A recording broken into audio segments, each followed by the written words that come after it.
Today we'll discuss the second chapter of Principles of Management of 12th class.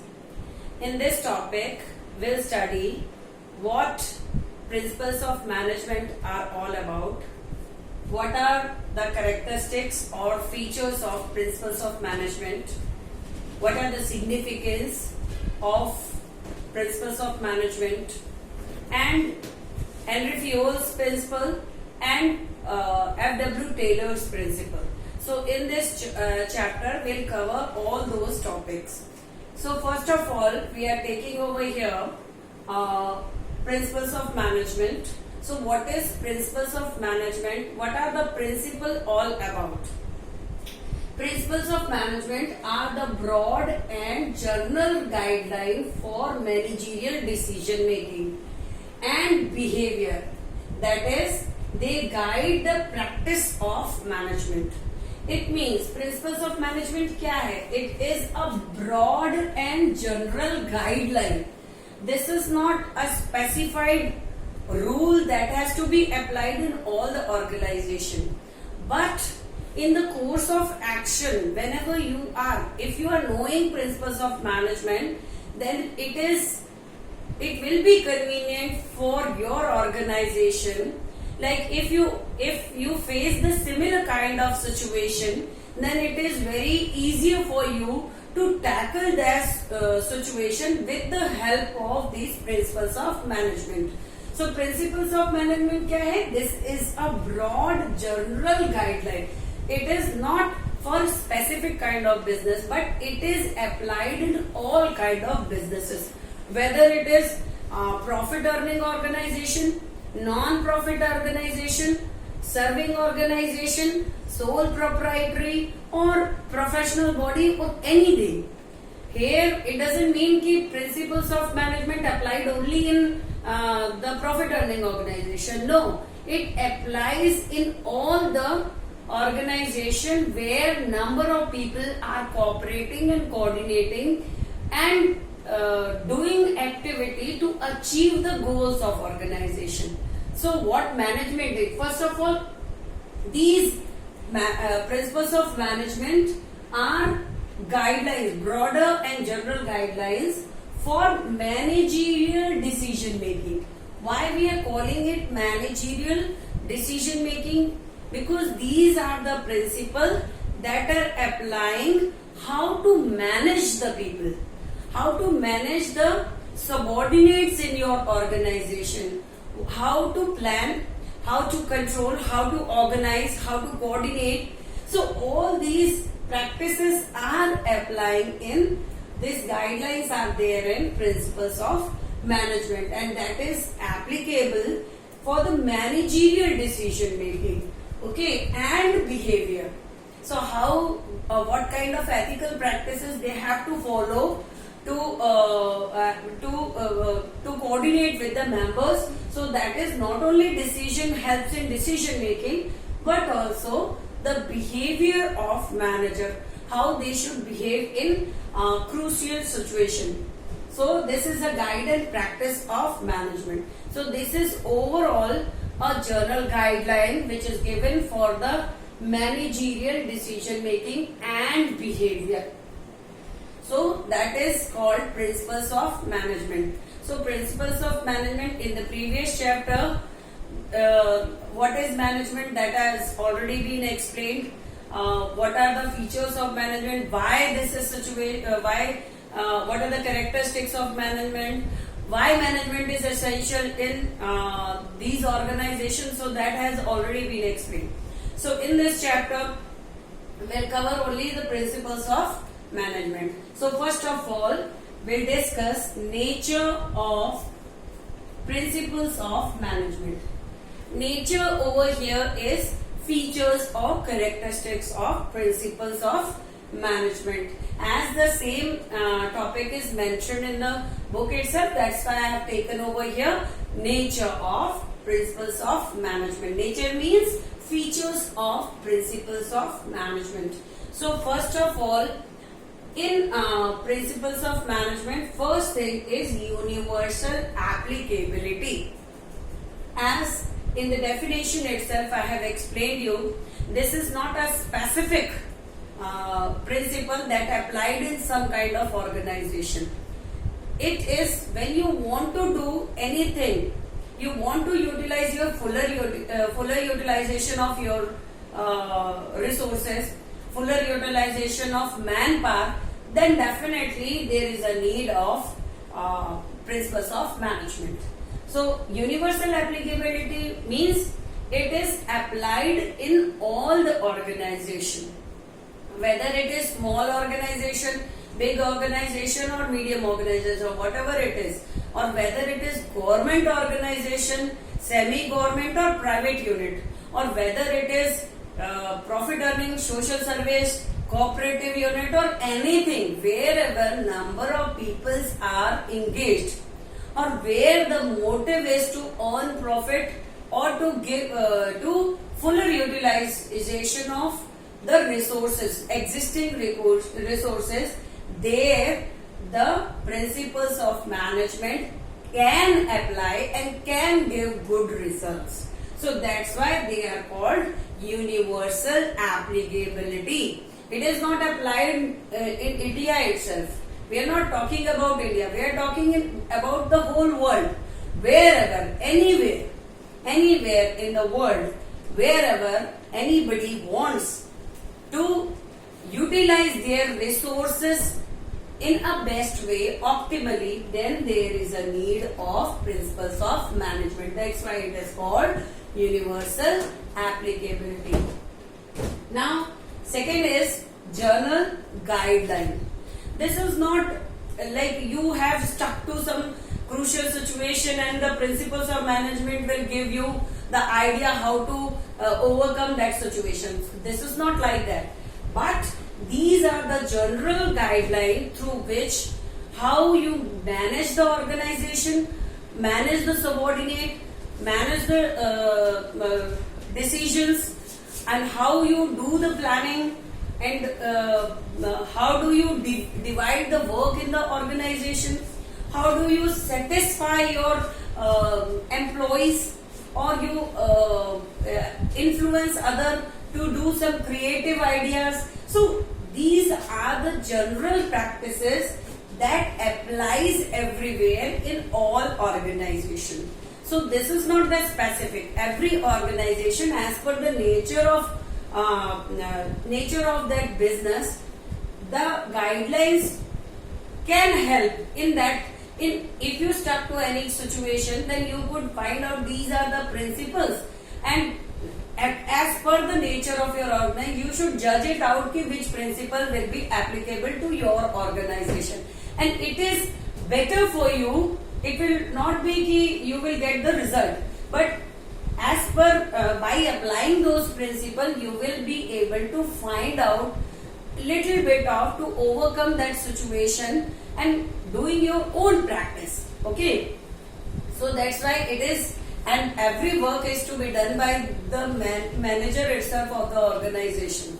Okay, the principal cannot do anything, but principal can give you only guidelines by doing these practices, and that is a experiment based, that is tested, and lot of people have gained from by application of these principles. So you can also overcome from the problem by applying those principles. So as per your nature of your organization, you could utilize it by little bit of modification or by using it same as it is.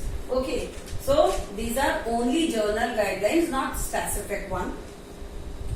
Now a third one is formed by practice and experimentation.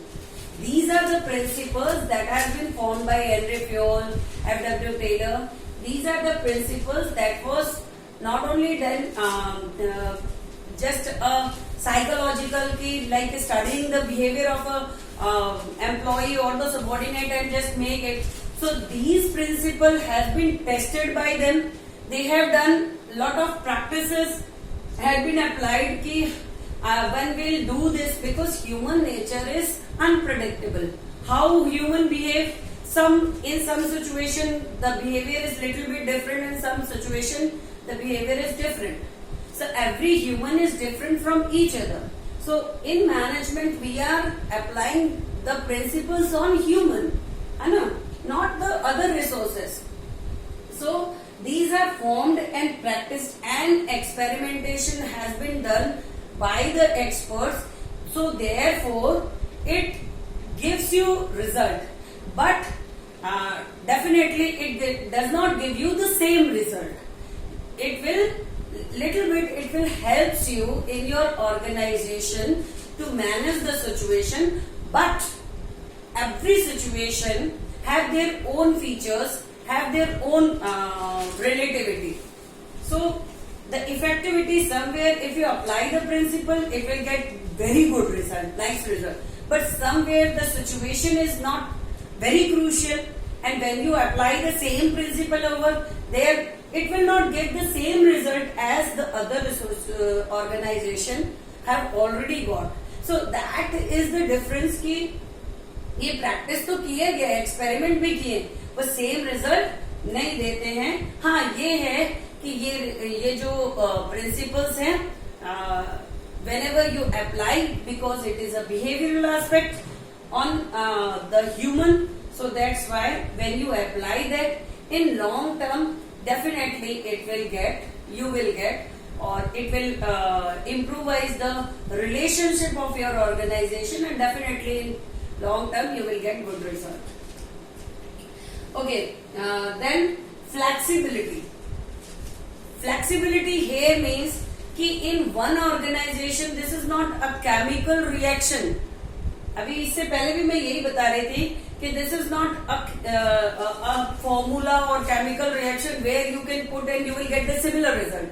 In whenever you apply in your organization these principles, somehow there is flexibility, like you will apply it in a similar way as per the nature of your organization and as per the problem that arises in your organization.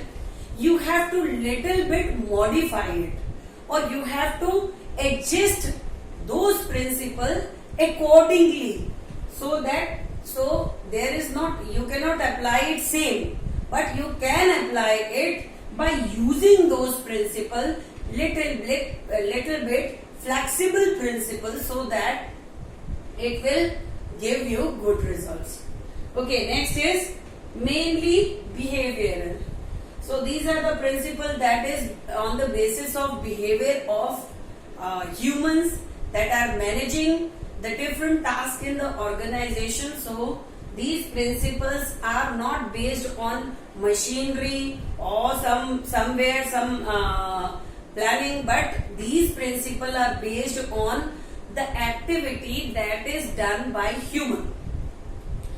The activities, like if the planning is done by human, definitely how the planning will be done, how you could get a best result out of it, what are the steps or stages through which we can reach to the conclusion, or we can make a good planning. So that will be done. So that direction or the guideline could be given by these principles of management. So that's why it is a behavioral aspect. Wherever the human are involved, whether it is managerial post or whether it is labor or wherever the humans are involved.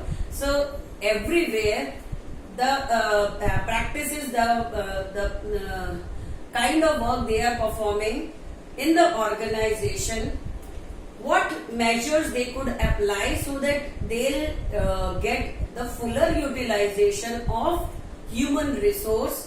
What kind of environment should be there that will uplift or increase the interest of individual in the organization or in the management, how the decision could be taken. So all these are related to human also, human only, and that is a behavior, how the human should behave with the subordinate and how the subordinate should suggest their, or what kind of practices the subordinate should apply.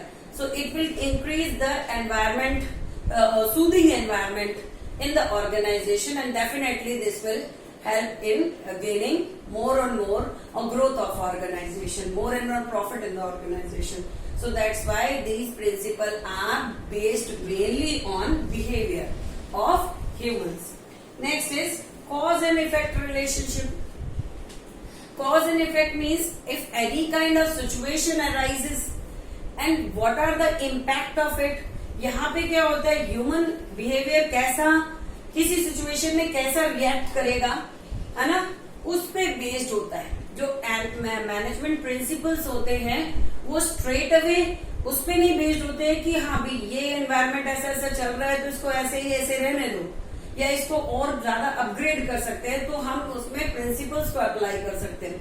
यहाँ पे क्या होता है, if anything that goes wrong, if some situation are adverse or if the situation are not favorable, and when you apply those principles, later on you will say it will steadily increasing or it will improvising day by day, and it will give, the day will come you will get a good and favorable environment in the organization. So that's why any situation, if any kind of adverse situation cause is there, then the effect, when you apply those principles, definitely it will give effect to it. Okay. Then next is contingent. As the human these principles are applied in an organization, contingent means situational. कभी भी arise हो सकते हैं. Whenever the conflict arises in the labours of the organisation.